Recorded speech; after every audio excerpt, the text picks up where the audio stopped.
LeBron. He already has 4 MVPs. He's a 3-time NBA champion. He's an actor. He's a partner in Clutch Sports Agency. He's a philanthropist. He's a brand ambassador with Nike, Sprite, Samsung, Kia, McDonald's. I'm sure that I'm missing something. And he told the Open Run podcast that he wants to have a big part in a franchise when his playing days are over. Take a listen.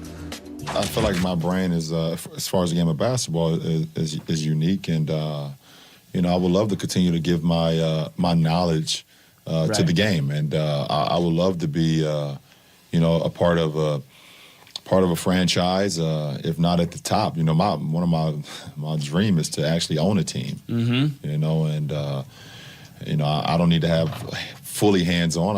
You know, if I'm fortunate enough to own a team, then I'm gonna hire the best GM and president that I can. Right. But I feel like I got a good eye for not only talent, because we all see a lot of talent, but the things that make the talent, the chemistry. Yeah, the chemistry. What type of guy he is, his work ethic, his passion, his you know, the basketball IQ side of things. Because you know, talent only goes so far. LeBron with his sights set on ownership. I like his ambition, but Stephen A., should he be talking about ownership right now? Yes, he should. Absolutely. It's the best time. And I'm going to say something on that. I might feel his comments about Michael Jordan as sacrilegious and blasphemous, but that's really about all you can say about LeBron James. I think I'm going to say something that I don't think has ever been said. I think when it comes to the National Basketball Association and all of professional sports, I genuinely believe in my heart 2 people were owed or are owed ownership of a franchise. One was Michael Jordan. The other is LeBron James.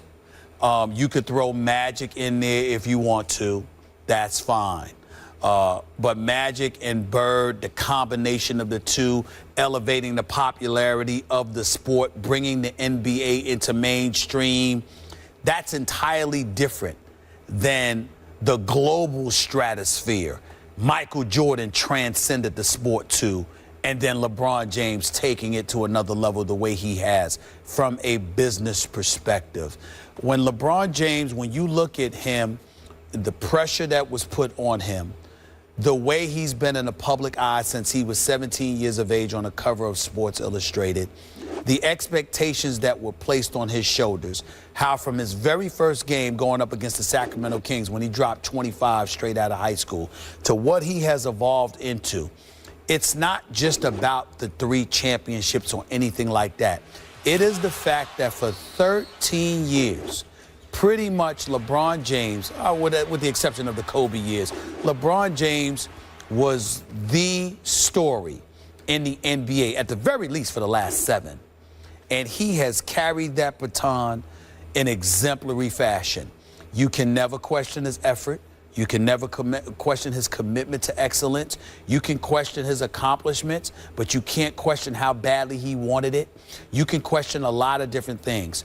And then to step off the court and to carry the brand of the NBA on his shoulders the way that he has. If anybody in the modern day era deserves an opportunity to own an NBA franchise, it is LeBron James. These owners, Michael Jordan is the only black individual in the room in terms of the owners in the league's board of governors. He's the only guy. LeBron James needs to be that guy. LeBron James was the guy that first spoke out about how Donald Sterling needed to go. LeBron James is the one that went about the business of globalizing his brand as exceptionally well as he has. He is the guy that constantly preaches about business.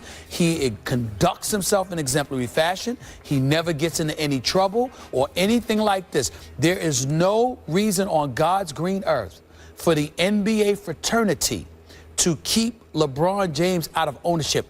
I believe that one of the reasons that LeBron James is back is because one day he will own the Cavs, either as part owner or as full owner when Dan Gilbert decides to take his ownership talents to Detroit, because that's where he's from and that's what he really cares about, okay? But LeBron James is on course to be an owner in the NBA. He deserves it, and not only should we speak out in support of it, we should damn near insist that any time that an ownership position opens up, the moment LeBron James retires, if he wants an ownership stake, he should be allowed to have it, because that is how much he has meant to the NBA, and he deserves to be in that room with those owners. He's, first of all, about LeBron James, the person.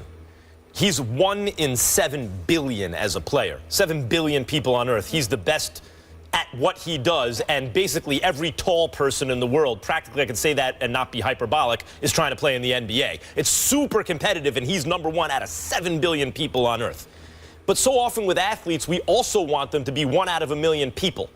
You know, not only be this extraordinary athlete and beat all those odds, but also be a better person than most of us are capable of being.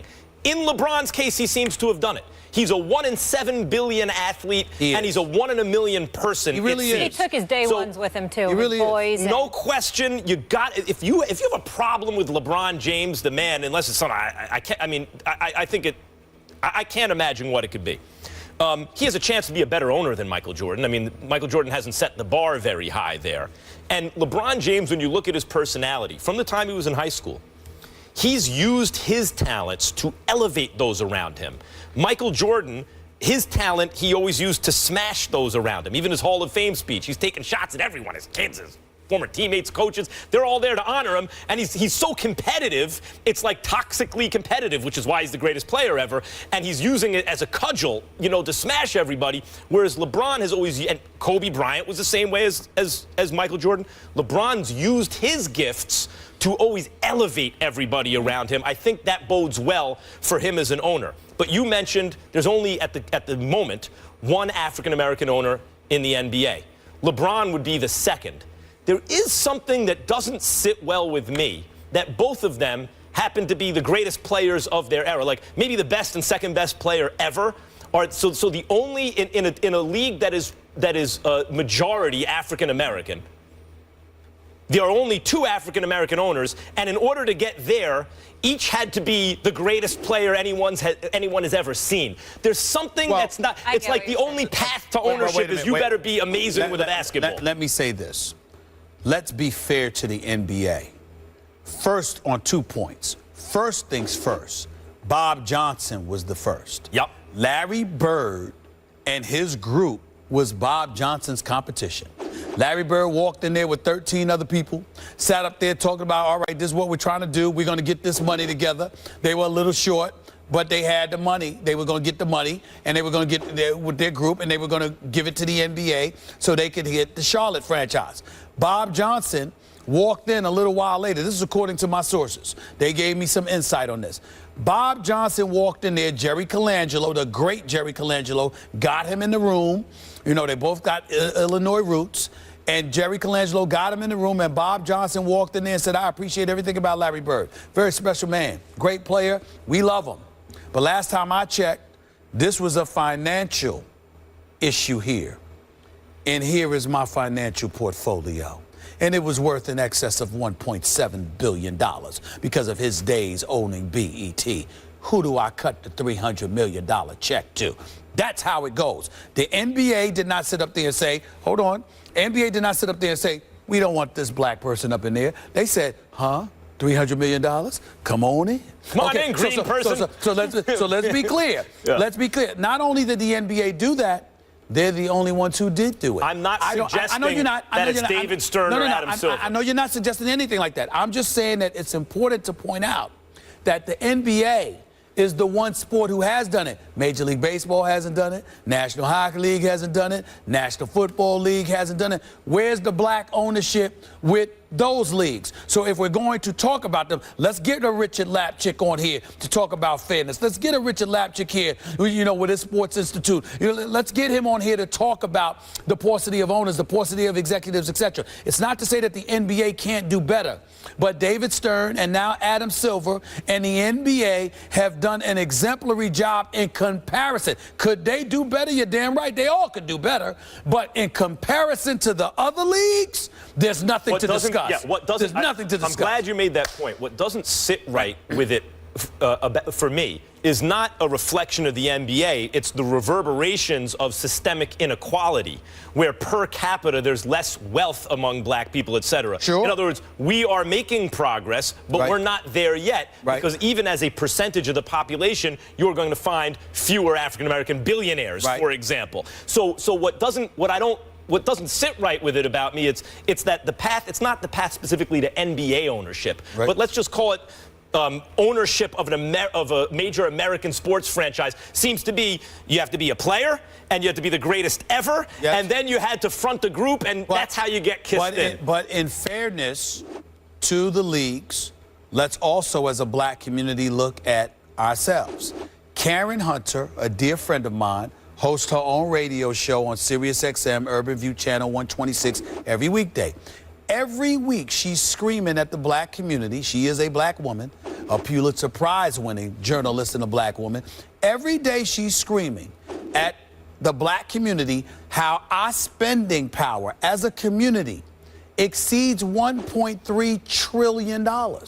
So we're spending, but what are we spending it on? How are we pooling our resources? How are we positioning ourselves as a community to position ourselves to get into a place where we could ultimately own a team? So we can't look at white America because of how we handle our business and blame them for keeping us out. Now, if you have the money and you're standing at the front door, which has been the case with some of us, and we are not allowed in, that is an entirely different argument than if we don't have the financial portfolio because we haven't accumulated our resources in appropriate fashion to gather ownership.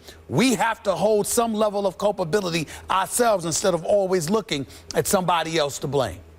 But I think we all agree LeBron would be a fantastic owner and has the potential Without to question. be phenomenal, and we're all on board with that. And he deserves it. No question. He deserves it. When we come back, we're going to switch gears. On a very serious note, 2 swimmers that were with Ryan Lochte during the alleged robbery in Rio are being detained in Brazil.